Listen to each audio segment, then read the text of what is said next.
గెలవబోతుందని KK service and strategies already చెప్పిందని రకరకాల channels లో రకరకాల విధంగా ఆల్రెడీ ప్రమోట్ చేసుకుంటున్నారు, బ్రాండ్ ని యూజ్ చేసుకుంటున్నారు. ఇవన్నీ పక్కన పెట్టి మనమే ముందుకొచ్చి ఎందుకు చెప్పకూడదు? క్రిస్టల్ క్లియర్ గా కుండ బద్దలు కొట్టినట్టు కేకే సర్వీస్ అండ్ స్ట్రాటజీస్ ఇప్పటి వరకు జూబ్లీ హిల్స్ లో నిర్వహించినటువంటి ప్రతి శాంపుల్ ని, ప్రతి డేటాని, ప్రతి కోణంలో అనలైజ్ చేసిన ప్రతి ఇన్ఫర్మేషన్ ని మనం స్టడీ చేసినటువంటి గడిచిన 45 రోజులుగా ప్రతి డేటాని మనం ఎందుకు ప్రజల ముందు పెట్టకూడదని నేనే మీ ముందుకు వచ్చి క్లుప్తంగా వివరించబోతున్నాను. బ్యాక్గ్రౌండ్ తెలియని వాళ్ళకి ఇక్కడ కొద్దిగా ఒక 2 minutes బ్యాక్గ్రౌండ్ చెప్పేదని ప్రయత్నిస్తాను. గడిచిన 3 సార్లు ఇక్కడ మాగంటి గోపీనాథ్ గారు ఇక్కడ ఎమ్మెల్యేగా కంటిన్యూ అవుతున్నారు. లాస్ట్ ఒక 5-6 నెలల క్రితం ఆయన మరణించడంతో ఇక్కడ బై ఎలక్షన్స్ రావడం జరిగింది. అలాగే లాస్ట్ టైము అజారుద్దీన్ గారు కంటెస్ట్ చేశారు కాంగ్రెస్ నుంచి. దాని ముందర 2 సార్లు నవీన్ యాదవ్ గారు కంటెస్ట్ చేసి ఓడిపోవడం జరిగింది. అలాగే గడిచిన 2 సార్లు బీజేపీ నుంచి మనకు దీపక్ రెడ్డి గారు ఇక్కడ కంటెస్ట్ చేశారు. ఇక్కడ క్యాండిడేట్స్ అనౌన్స్మెంట్ సెంట్రల్ పార్టీస్లో ఉన్న డిలే వాళ్ళకి నెగిటివిటీ అవుతుంటుంది. అలాగే లోకల్ పార్టీకి ఉన్న అడ్వాంటేజ్ ఏంటంటే క్యాండిడేట్ ముందుగా అనౌన్స్ చేయడం వల్ల వాళ్ళు డోర్ టు డోర్ వెళ్ళడానికి, ఎలక్షన్ ఇంజనీరింగ్ ప్లాన్గా చేయడానికి, ఎవరీ బూత్ కవర్ చేయడానికి, స్ట్రాటజికల్గా ప్లాన్ చేసుకునేదానికి మోర్ అడ్వాంటేజ్ ఉంటుంది. సో అలాగే ఇక్కడ ముస్లిం ఓట్ బ్యాంకింగ్ ప్రధానంగా జూబ్లీ హిల్స్ నియోజకవర్గంలో మోర్ దెన్ 1,00,000 ఓట్లు ఉంటాయి కాబట్టి మైనారిటీ ఓట్ బ్యాంక్ ఎట్లా షిఫ్ట్ చేసుకుంటున్నారు, ఎవరు షిఫ్ట్ చేసుకుంటున్నారు, దానికి ఎటువంటి స్ట్రాటజీస్ ప్లాన్ చేసుకుంటున్నారు, ఎక్కడెక్కడ టార్గెట్ చేస్తున్నారు అనేది ప్రధానంగా ఓట్ బ్యాంకింగ్ షిఫ్ట్ అయ్యేదానికి ప్రధాన భూమిక పోషిస్తుంది. అలాగే ఒక క్యాండిడేట్ రైట్ అయినప్పటికీ కూడా ఒక పార్టీ మీద వ్యతిరేకత ఉంటే క్యాండిడేట్ ఎంత మంచి పర్సన్ అయినా, ఎంత రైట్ పర్సన్ అయినా, అది బీఆర్ఎస్ కావచ్చు, కాంగ్రెస్ కావచ్చు, బీజేపీ కావచ్చు, పార్టీ మీద ఉన్న వ్యతిరేకతను కూడా ఆ భారం కంప్లీట్గా క్యాండిడేట్ మీద పడి ఆ క్యాండిడేట్ బలంగా ఉన్నప్పటికీ కూడా దాన్ని పుష్ చేయడానికి చాలా కష్టసాధ్యం అవుతుంది. సో ఇవన్నీ చాలా సమీకరణాలు ఉన్నాయి. మరి ఏ డివిజన్లో ఎలా ఉంది, ఏ బూత్కి ఏ డివిజన్లో ఎక్కువ అడ్వాంటేజ్ పడుతున్నాయి, ఇవన్నీ మనం కూలంకుషంగా డిస్కస్ చేసుకోవాలంటే ఎవ్రీ డివిజన్ అనలిస్ట్ మనకు తెలుసుకోవాలి. చూద్దాం ఎవ్రీ డివిజన్ ఎలా ఉంది, ఏ పార్టీకి అడ్వాంటేజ్ ఉంది, ఏ పార్టీకి డిసడ్వాంటేజ్ ఉంది. చూద్దాం ఒక్కొక్కటిగా. బోరబండ ఎవరికి గుదిబండ కాబోతుంది, ఎర్రగడ్డ ఎవరి వైపు ఉంది, అలాగే మనం చూసుకుంటే రెహమత్ నగర్ జెండా ఎవరి వైపు రెపరెపలాడబోతుంది, అలాగే షేక్పేట ముఖ్యంగా ఎవరిని షేక్ చేయబోతుంది, అలాగే శ్రీనగర్ కాలనీ చిన్నదైనప్పటికీ ఎవరి వైపు చూస్తుంది, అలాగే మనకు వెంగళరావు నగర్ యొక్క సెటిలర్స్ ఎటువైపు మొగ్గు చూపుతున్నారు, యూసఫ్ కూడా యూత్ ఏ పక్షాన ఉంది. ఇలా మనం ప్రతి ఒక్కటి క్షుణ్ణంగా తెలుసుకుందాం. బోరబండ నుంచి మనకు యూసఫ్ కూడా వరకు ప్రతి ఒక్క డివిజన్ గురించి క్షుణ్ణంగా మాట్లాడుకుందాం. బోరబండ, మరి బోరబండ ఎవరికి గుదిబండ కాబోతుంది అనేది మనం క్లియర్గా తెలుసుకుందాం. గడిచిన ఎలక్షన్స్లో బీఆర్ఎస్కి 45.2% వస్తే ఈరోజు ఈ క్షణానికి 63.2% అంటే 18% ఓటింగ్ పర్సంటేజ్ ఆధిక్యత ఖచ్చితంగా క్రిస్టల్ క్లియర్గా మనకి ఇక్కడ కనబడుతుంది బీఆర్ఎస్కి. అలాగే మనకు కాంగ్రెస్కి చూసుకుంటే గడిచిన ఎలక్షన్స్లో 34.5% ఉంటే ఈరోజు ఈ క్షణానికి 31.6% అంటే లాస్ట్ పడ్డ ఎలక్షన్స్ కంటే కూడా ఇంకా 2.9% ఎలక్షన్స్లో ఈ క్షణానికి తగ్గేదానికి ఎక్కువ అవకాశం కనబడుతుంది. ఓవరాల్గా బీజేపీ చూసుకుంటే 15.4% ఉంటే ఇప్పుడు ఈ క్షణానికి 5.2% పడిపోతుంది. ఆల్మోస్ట్ 10% డిఫరెన్స్ మనకు కనబడుతుంది ఇక్కడ. సో ఓవరాల్గా బోరబండ పొజిషన్ మన 3 పార్టీలు పక్కన పెట్టి చూసుకుంటే బీఆర్ఎస్కి 63.2%, కాంగ్రెస్కి 31.6%, అలాగే బీజేపీకి 5.2%. అంటే ఇక్కడ ఖచ్చితంగా 31.6% ఓటింగ్ పర్సంటేజ్ ఆధిక్యత బీఆర్ఎస్కి మనకు క్లియర్గా కనబడుతుంది. బోరబండ గుదిబండ కాంగ్రెస్ వైపు అవుతుంది. బోరబండ జయం అనేది ఖచ్చితంగా బీఆర్ఎస్ వైపు ఉంది. రెహమత్ నగర్ జెండాలు ఎటువైపు రెపరెపలాడుతున్నాయో అనేది ఇప్పుడు మనం చూద్దాం.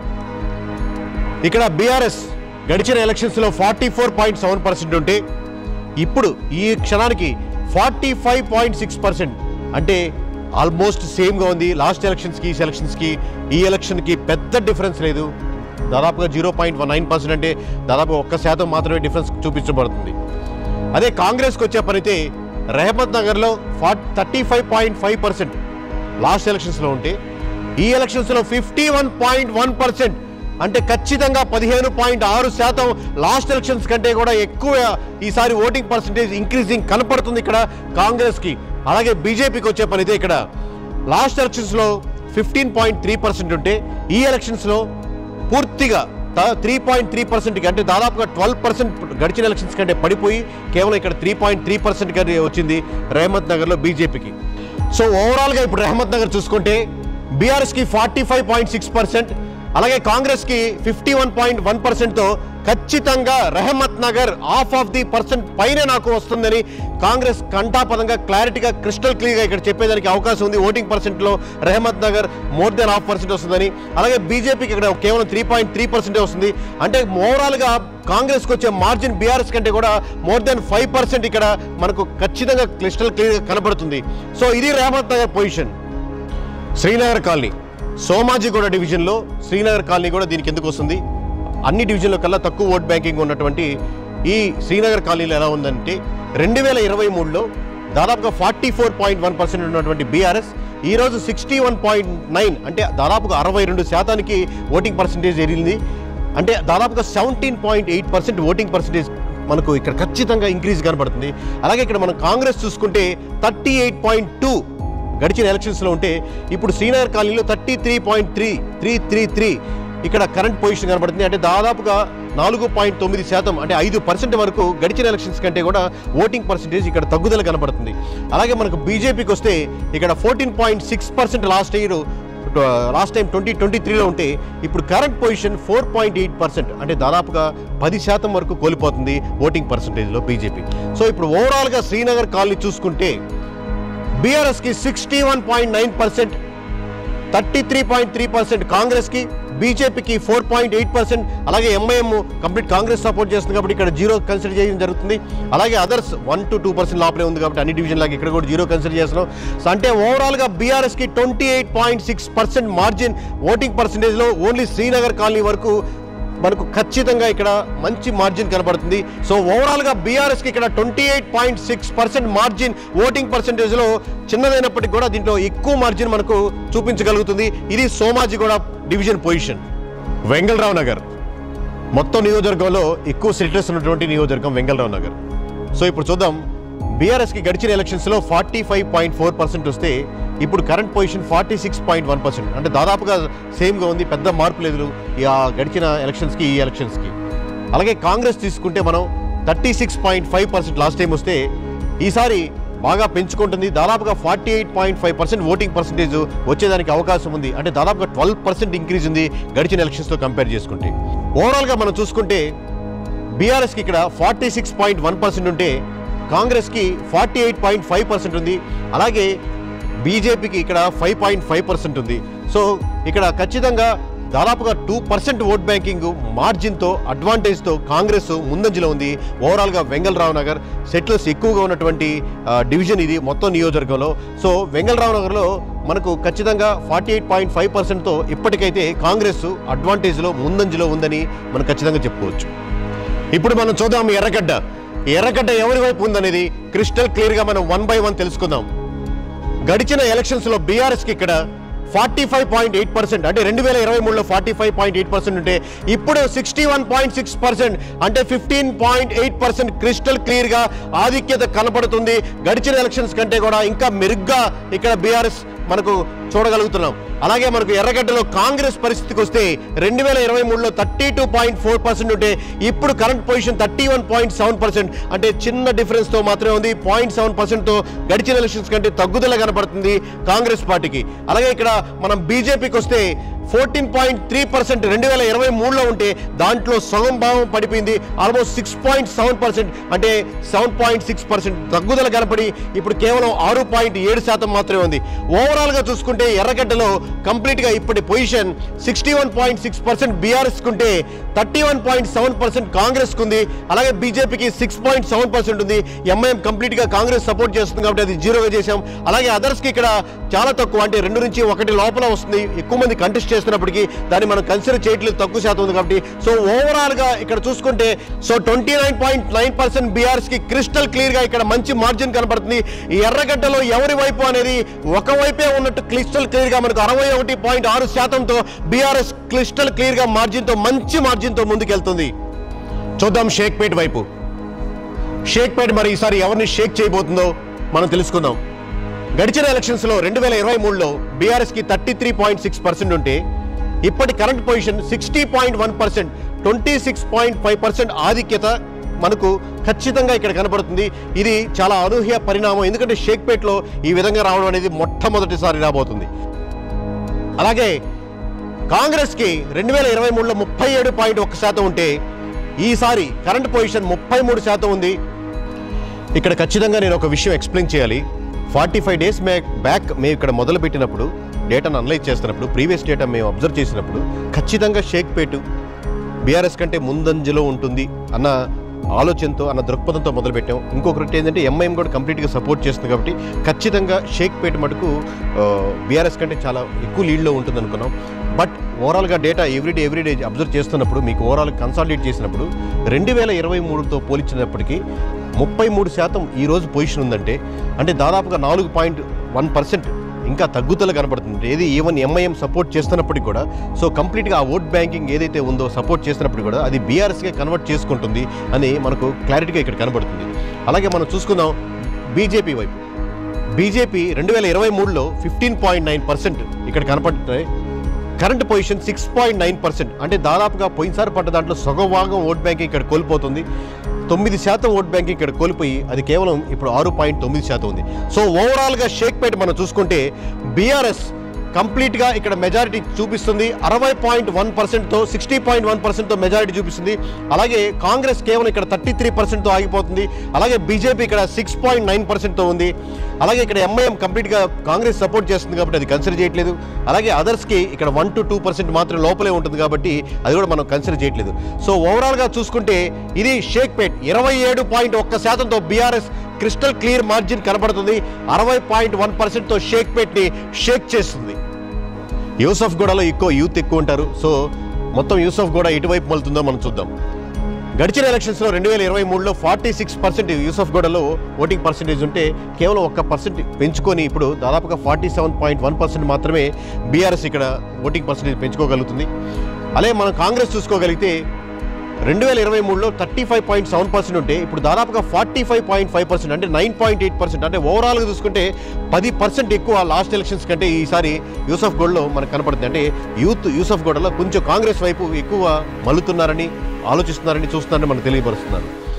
అలాగే మనకు బీజేపీ చూసుకుంటే 2023లో 14.2%, దాదాపు 15% వరకు ఉన్నది సగం పడిపోయి దాదాపు 7% వరకు పడిపోయింది. అంటే కరెంట్ పొజిషన్స్ ఓన్లీ 7.4 దగ్గర ఆగింది బీజేపీకి ఇక్కడ. ఇప్పుడు ఓవరాల్గా యూసఫ్గూడ చూసుకుంటే కరెంట్ పొజిషన్ 47%తో బీఆర్ఎస్ ఉంటే 45.5%తో కాంగ్రెస్ ఉంటే 7.4%తో బీజేపీ ఉంది. ఇక్కడ ఎంఐఎం కాంగ్రెస్ సపోర్ట్ చేస్తుంది కాబట్టి అన్ని డివిజన్ లాగా ఇక్కడ మనం కన్సిడర్ చేయట్లేదు. అలాగే అదర్స్ కూడా 1 or 2% లోపలే ఉంటుంది కాబట్టి యథావిధంగా మనం కన్సిడర్ చేయట్లేదు. కానీ ఓవరాల్గా చూసుకుంటే నువ్వా నేనా పోటీగా ఉంది ఇక్కడ. కేవలం ఈ రోజు ఈ క్షణానికి 1.6% బీఆర్ఎస్ మార్జిన్తో ఉన్నప్పటికీ అది 1% అటు ఇటుగా మారచ్చు. సో మొత్తం యూసఫ్గూడ మటుకు ప్రతిరోజు 1% పైకి కిందగా మనకు ఎవ్రీడే డేటా మారుతుంది. యూసఫ్గూడ మటుకు నువ్వా నేనా అన్నట్టుగా ఉంది BRS versus Congress position. So ఇప్పటి వరకు ఇది అండి 7 డివిజన్లు చూసాం. 7 డివిజన్లో గడిచిన ఓట్ బ్యాంకింగ్ ఎలా ఉంది, ఈరోజు ఈ క్షణానికి ఇప్పటి వరకు ఎలా ఉంది ఓట్ బ్యాంకింగ్ అనేది మీకు క్షుణ్ణంగా ఎక్స్ప్లెయిన్ చేయడం జరిగింది. ఇది ఒక్కరోజు 2 రోజులు చేసింది కాదు. గడిచిన 45 రోజులుగా మేము ఎవ్రీ డివిజన్లో క్రిస్టల్ క్లియర్గా అబ్జర్వ్ చేస్తూ క్షుణ్ణంగా ప్రతి క్యాస్ట్ని, ప్రతి కమ్యూనిటీని, ప్రతి వర్గాన్ని టచ్ చేస్తూ దాన్ని మనం శాంప్లింగ్ విధానంలో చూస్తూ అబ్జర్వ్ చేస్తూ ఉన్న మీ డేటా. ఎందుకు మరి కొన్ని డివిజన్స్లో మీకు చాలా డిఫరెన్స్ కనపడుతుంది అనేది మీకు ఒక డౌట్. రెండవది ఎంఐఎం కంప్లీట్గా కాంగ్రెస్ సపోర్ట్ చేస్తుంది కదా, అంటే కంప్లీట్గా ముస్లిం ఓట్ బ్యాంకింగ్ కంప్లీట్గా టర్న్ అవ్వట్లేదా? ఇలా ఎన్నో డౌట్స్ మీకు చూడంగానే మీకు రావచ్చు. లేదా మాగంటి సునీత గారిని చూసి ఓట్లు పడుతున్నాయా కొన్ని డివిజన్లో, లేదా నవీన్ యాదవ్ గారిని చూసి ఓట్లు పడుతున్నాయా కొన్ని డివిజన్లో అనేది ఉంటాయి. ఓవరాల్గా చూస్తుంటే ఒక్కొక్క డివిజన్కి ఒక్కొక్క కథ, ఒక్కొక్క హిస్టరీ ఉంది. ఓవరాల్గా ఎంఐఎం కంప్లీట్గా కాంగ్రెస్ సపోర్ట్ చేస్తున్నప్పటికీ కూడా ఓవరాల్గా ముస్లిమ్స్ అంటే మైనారిటీ వర్గంలో ఇక్కడ ప్రధానంగా మోర్ దాన్ 1,00,000 ఓట్లు ఉన్నటువంటి ముస్లిమ్స్ వర్గాల్లో ఎక్కువ శాతం బీఆర్ఎస్కి షిఫ్ట్ అవుతున్నారు. మోర్ దెన్ 50% అనేది మీకు డీటెయిల్స్కి చూపిస్తాం ఎంత పర్సెంట్ అనేది. బట్ ఓవరాల్గా మోర్ దెన్ 50% బీఆర్ఎస్కి షిఫ్ట్ అవుతున్నారు. అంటే ఇంతకుముందు కాంగ్రెస్కో లేదా ఎంఐఎంకో స్ట్రాంగ్గా నిలబడ్డ కమ్యూనిటీస్కు ఒకటి షిఫ్ట్ అవడం ఒకటి కారణం. రెండవది కొన్ని డివిజన్స్లో ఖచ్చితంగా కాంగ్రెస్ ఎందుకు బలంగా కనపడుతుందంటే ఫర్ ఎగ్జాంపుల్ మీకు రెహమత్ నగర్ కానీ యూసఫ్గూడ కానీ స్ట్రాంగ్గా హోల్డ్ చేసుకోగలుగుతుంది. దానికంటే ఇంతకుముందు కంటే ముందుకు వెళ్ళగలుగుతుంది. అక్కడ ఉన్నటువంటి క్యాండిడేట్స్ సపోర్ట్ చేయడం కానీ, కార్పొరేటర్స్ కానీ సపోర్ట్ చేయడము, లేదా క్యాండిడేట్ నవీన్ యాదవ్ గారికి కంప్లీట్గా అక్కడ పట్టు సాధించడము, లేక అక్కడ ఉన్నటువంటి యూత్ నవీన్ యాదవ్ గారికి సపోర్ట్ చేయడము, లేదా కాంగ్రెస్కి అక్కడ మద్దతు పెరగడము, ఇలా ఒక్కొక్క డివిజన్లో ఉంది. అలాగే కొన్ని డివిజన్స్లో కంప్లీట్గా మనకు బీఆర్ఎస్ ముందుండడానికి పలు కారణాలు ఉన్నాయి. ఇందాక చెప్పినట్టు షేక్పేట్ ఫర్ ఎగ్జాంపుల్ తీసుకుంటే ముస్లిమ్స్ ఎక్కువగా షేక్పేట్లో కన్వర్ట్ అవడానికి బీఆర్ఎస్ ముందంజలో ఉండడానికి ఎక్కువ దోహదపడుతుంది. ఈ విధంగా ఒక్కొక్క డివిజన్లో ఒక్కొక్క కారణాలుగా డిఫరెంట్గా ఉంటున్నాయి. అలాగే సెటిలర్స్లో చూసుకుంటే ఇంకా మిక్స్డ్ ఒపీనియన్స్ ఉండడం వల్ల ఇంకొద్దిగా అక్కడ ముందుకి వెనక్కి ఉంది డేటా. సో ఒక్కొక్క డివిజన్కి ఒక్కొక్క కారణాలు ఉన్నాయి. కానీ ఓవరాల్గా చూసుకుంటే అలాగే at the same time Gopinath గారు 3 సార్లు ఇక్కడ కంటిన్యూస్గా గెలవడంతో చాలామందితో పర్సనల్గా ఉన్న ర్యాపో కానీ, ఇంకోటి కంపారిటివ్లీ కాంగ్రెస్ క్యాండిడేట్తో పోలిస్తే 1 మంత్ ముందే ఇక్కడ ప్రచారంలో ముందుకెళ్ళడం, ఇక్కడ కాంగ్రెస్ చేసిన మిస్టేక్ ఏముందో నవీన్ యాదవ్ గారు రైట్ పర్సన్ అప్పటికి కూడా డిలే చేయడం వల్ల చాలా ఓట్ బ్యాంకింగ్ కోల్పోయింది. అలాగే కాంగ్రెస్ ఇవ్వని పథకాలు కోల్పోయినటువంటి ఓట్ బ్యాంకింగ్ కంప్లీట్గా బీఆర్ఎస్కి టర్న్ అవుతుంది. మీకు లాస్ట్ ఎలక్షన్స్ చూసుకుంటే 2023లో ఖచ్చితంగా రేవంత్ రెడ్డి గారి గెలుపా లేదా కాంగ్రెస్ గెలుపా అంటే లేదు, ఖచ్చితంగా అది బీఆర్ఎస్ ఫెయిల్యూర్ అని చెప్పొచ్చు. ఎందుకంటే బీఆర్ఎస్ నుంచి షిఫ్ట్ అయిన ఓట్ బ్యాంకింగ్ మాత్రమే కాంగ్రెస్ విజయానికి దోహదపడింది. అలాగే ఈరోజు జూబ్లీ హిల్స్లో మీరు చూస్తున్న గెలుపోట్ల డిఫరెన్స్లో ఇంత డిఫరెన్స్ ఎందుకు రాబోతుంది, ఇన్ని డివిజన్లు ఎందుకు మార్పు వస్తుంది, ఇది కంప్లీట్గా బీఆర్ఎస్ గెలుపా అంటే ఇది కంప్లీట్గా కాంగ్రెస్ యొక్క ఫెయిల్యూరు లేదా గవర్నమెంట్ యొక్క ఫెయిల్యూర్లో ఓవరాల్గా దాని యొక్క షిఫ్టింగ్ ఓట్ బ్యాంకింగ్ బీఆర్ఎస్కి షిఫ్ట్ అవుతుంది. ఇలా ఒక్కొక్క డివిజన్కి ఒక్కొక్క స్టోరీ ఉంది, ఒక్కొక్క రీజన్స్ ఉన్నాయి, ఒక్కొక్క క్యాస్ట్కి ఒక్కొక్క రిలీజన్కి వెనకాల ఒక్కొక్క స్టోరీ ఉన్నాయి, ఓవరాల్ ఓట్ బ్యాంకింగ్ వెనకాల డిఫరెంట్ స్టోరీ ఉన్నాయి. ఇది ప్రతి డివిజన్కి, ప్రతి వర్గానికి, ప్రతి కులానికి, ప్రతి మతానికి, ప్రతి సెక్షన్కి మారిపోతున్నాయి. సో ఓవరాల్గా చూసుకుంటే ఇప్పుడు మొత్తం మీద జూబ్లీ హిల్స్ నియోజకవర్గం గ్రాఫ్ ఎలా ఉంది, మేము గడిచిన అబ్జర్వ్ చేసిన ప్రతి డేటా అంటే 18వ తారీఖు సెప్టెంబర్ మీకు అబ్జర్వ్ చేస్తుంది, దాని ముందు నుంచి చేస్తున్నప్పుడు కూడా మీకు ఎగ్జాక్ట్ డేటా అనేది ఇప్పుడు సీక్వెన్స్గా మేము ఏ డేటా అబ్జర్వ్ చేస్తున్నాం అనేది మీకు తేటతెల్లంగా మీ ముందు వివరించడానికి నేను ప్రయత్నిస్తాను. సో ఇప్పుడు ఓవరాల్గా గ్రాఫ్ చూద్దాం. మీకు జూబ్లీ హిల్స్ నియోజకవర్గంలో డేటాను కవర్ చేస్తే మీకు అర్థం అవుతుంది క్రిస్టల్ క్లియర్గా. 18వ తారీఖు సెప్టెంబర్ నుంచి ఇప్పటి వరకు డేటా ఎలా ఉంది, కాంగ్రెస్ గ్రాఫ్ ఎలా ఉంది, బీఆర్ఎస్ గ్రాఫ్ ఎలా ఉంది అనేది మీకు స్పష్టంగా తెలుస్తుంది. ఇది ప్రతి ఒక్క పాయింట్ని రోలింగ్ 7 days అంటారు. అంటే ముందు జరిగినటువంటి 7 రోజుల్ని కన్సాలిడేట్ చేసుకొని అప్పటి శాంపుల్ని మనం యావరేజ్ తీసుకుంటాం. లేదు సింపుల్గా అర్థమయ్యే భాషలో చెప్పాలంటే ఏ రోజుకి ఆ రోజు మీకు అర్థమయ్యే భాషలో తీసుకోవచ్చు. ఇలా చూసుకుంటే ఇప్పుడు మీకు చూడండి 23వ తారీఖు సెప్టెంబర్ పైకి లేచింది బీఆర్ఎస్, అలా 55%, 58%, 59% కలిగింది.